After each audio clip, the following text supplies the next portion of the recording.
एक दिन बाबा जी पुनः हाथ में कमंडल लेकर फिर से जंगल जाने लगे। पत्नी ने पूछा कहाँ जा रहे हो? बोले जंगल में तप करने। बोले तप करने से क्या मिलेगा तुम्हें? बोले तप करने से मुझे भगवान का दर्शन होगा। पत्नी ने आंखों में आंसू भरकर कहा भगवान तो तुम्हारे आंगन में बेटा बनकर खेल रहा है, और ऐसे पुत्र को छोड़कर जो भगवान है उसको छोड़कर तप करने जा रहे हो? वो तो तुम्हारे यहां बेटा बनकर आया है।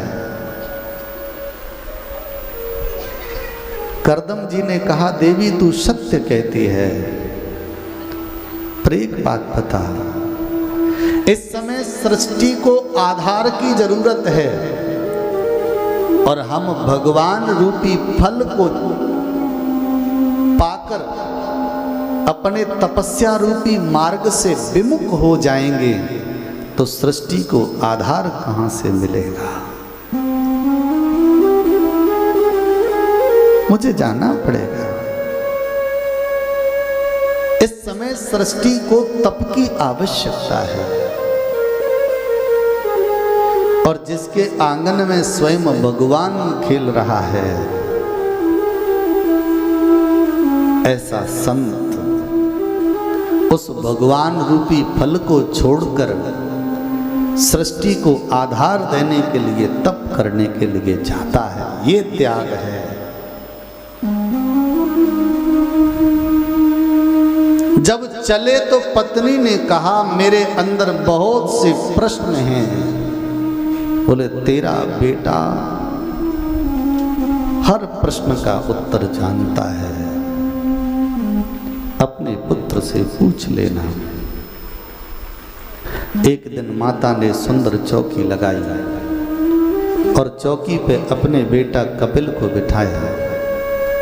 माता जमीन पर नीचे बैठ गई, दोनों हाथ जोड़कर कहा पुत्र तू भगवान है, मैं तुझसे कुछ पूछना चाहती हूँ। परमात्मा ने कहा माँ आज तुम जो भी पूछोगी मैं सबका उत्तर दूंगा। माँ ने प्रश्न पूछा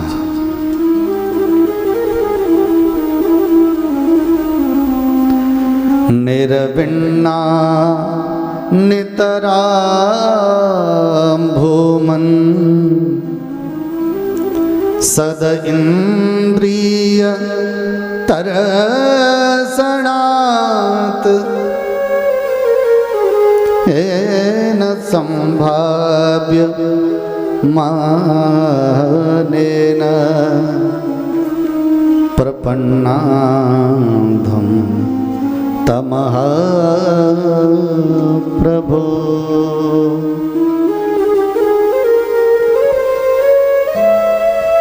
पुत्र एक बात मुझे बता, एक व्यक्ति को एक मैदान में खड़ा कर लिया जाए, रस्से से उसका सर बांधा जाए, एक हाथ बांधा जाए, एक हाथ दूसरे रस्से से, दोनों पैर छाती बांधी जाए, कमर बांधी जाए, 10 रस्सों से उस व्यक्ति के शरीर को 10 जगह बांध दिया जाए। एक रस्सा इधर, एक इधर, एक इधर, एक इधर, ऐसे 10 दिशाओं में 10 रस्से फेंक दिए जाएं और उन 10 रस्सों को 10 घोड़ों से बांध दिया जाए। वो 10 घोड़े अपनी अपनी ओर उस व्यक्ति को खींचें तो खींचने वाले की दशा कैसी होगी?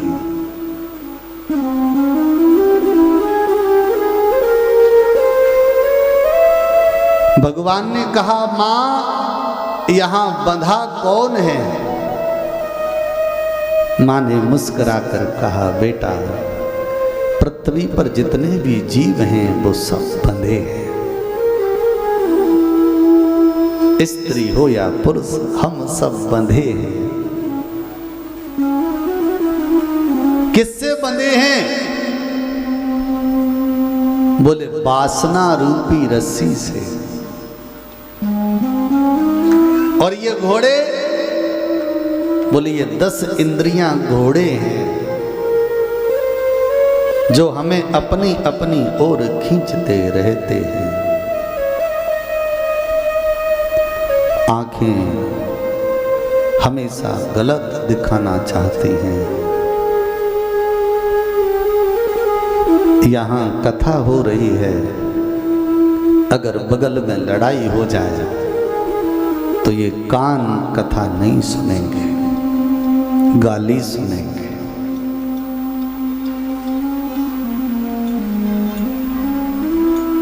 सब यहाँ बैठे हैं, अभी हलवाई कुछ बनाने लग जाए तो ये नाक किचन में पहुंच जाएगी।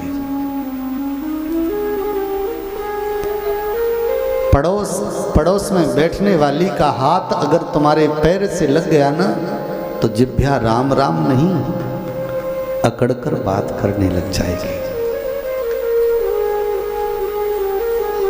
इस शरीर को 24 घंटे सुखद स्पर्श चाहिए। ये हाथ हमेशा गलत कर्म करना पसंद करते हैं, पैर हमेशा हमें गलत मार्ग पर ले जाना चाहते हैं, हमारी गुप्त इंद्रियां हमेशा अधोगति की तरफ हमें खींचती हैं और हम खिंच रहे हैं। तेरे पास कोई उपाय है? इन इंद्रियों से हम मुक्त हो जाएं।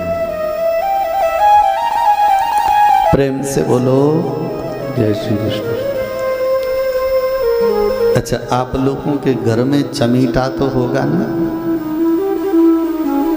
सबके घर में होगा। चमीटा का एक मुख है कि 2 हैं? वैसे मुख तो एक ही है, पर वो एक तरफ से ऐसे खुला रहता है और एक तरफ से बंद रहता है। तो जिधर खुला रहता है उधर उसका मुख है। अब एक काम करना, जिधर से वो चमीटा ऐसे खुला है ना, उधर से पकड़ना चमीटे को, और फिर गैस पे रोटी को पकड़ के उससे पलटना। आप कहेंगे कि फिर कैसे पलटेगी? वो जिधर से पकड़ते हैं उधर, वो जिधर से चमीटा रोटी को पकड़ता है उधर से तो हमने पकड़ रखा है उससे। अगर चमीटे को सीधे पकड़ेंगे तो रोटी को पकड़ लेंगे, और उल्टा पकड़ेंगे तो रोटी पकड़ में नहीं आएगी। ये 10 इंद्रियां क्या हैं मालूम है? ये चमीटे की तरह ही हैं, और हमारी इन 10 इंद्रियों का मुख संसार की ओर खुलता है।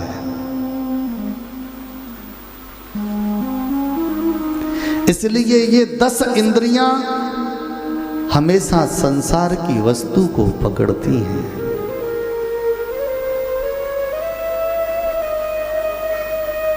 इन 10 इंद्रियों से हम परमात्मा को नहीं पा सकते, क्योंकि परमात्मा अंदर है और अंदर से इन इंद्रियों का मुख बंद है। अगर इन इंद्रियों का मुख अगर हम पीछे की तरफ कर दें तो फिर संसार नजर नहीं आएगा, संसार को बनाने वाला नजर आएगा।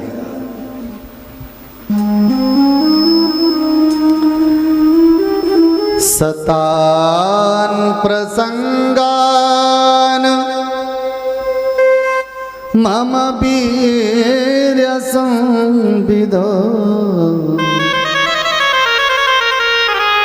भवन्ति हृतकर्ण रसायना कथा।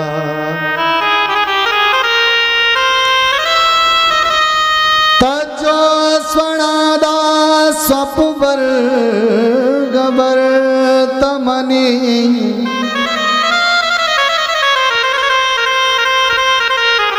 श्रद्धारतिरभक्तिरनुक्रमिष्यति। इंद्रियों का मुख अंदर की ओर कैसे होगा? तो माँ इसके लिए गृहस्थी जीवन में जीने वाले स्त्री हो या पुरुष, उसको सत्संग करना चाहिए।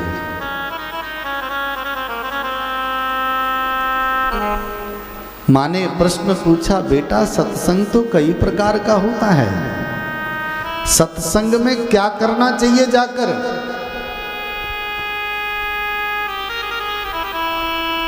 आप लोग भी मन में सोच रहे होंगे, वैसे सत्संग में जाकर करना क्या चाहिए मालूम है? एक दूसरे की चुगली, ठीक है? नहीं, एक दूसरे की चुगली नहीं। क्या करना चाहिए? बोले प्रसंगान मम वीर्य संविदो। सत्संग में जाकर भगवान की कथाओं को श्रवण करो। भवन्ति रत कर्ण रसायना कथा, इन कानों से भगवान की रसीली कथा को सुनो। तज्जो स्वनादाश्वपवर्गवर्तमनि, अंदर जो विकार भरा है वो सब निकल जाएगा, और जब निकल जाएगा तो सबसे पहले कौन आएगी? श्रद्धा रतिर भक्तिरनुक्रमिष्यति। सबसे पहले अंदर आएगी भगवान की कथा सुनकर श्रद्धा। और श्रद्धा कौन है? भवानी शंकरौ वंदे श्रद्धा विश्वास रूपिणौ। तो भवानी कौन है? श्रद्धा। और शिव कौन है? विश्वास। जब आप कथा सुनोगे तो आपके अंदर श्रद्धा आएगी। सही बताना, हिमाचल के घर में श्रद्धा आई कि नहीं आई? पार्वती बनकर, तो विश्वास दूल्हा बनकर पहुंचा कि नहीं पहुंचा? शिव। कथा सुनकर आप अपने अंदर श्रद्धा को प्रकट कर लेंगे तो विश्वास आपके अंदर आ जाएगा, और श्रद्धा और विश्वास आ गया तो परमात्मा का दर्शन हो जाएगा। माँ इन इंद्रियों पर संयम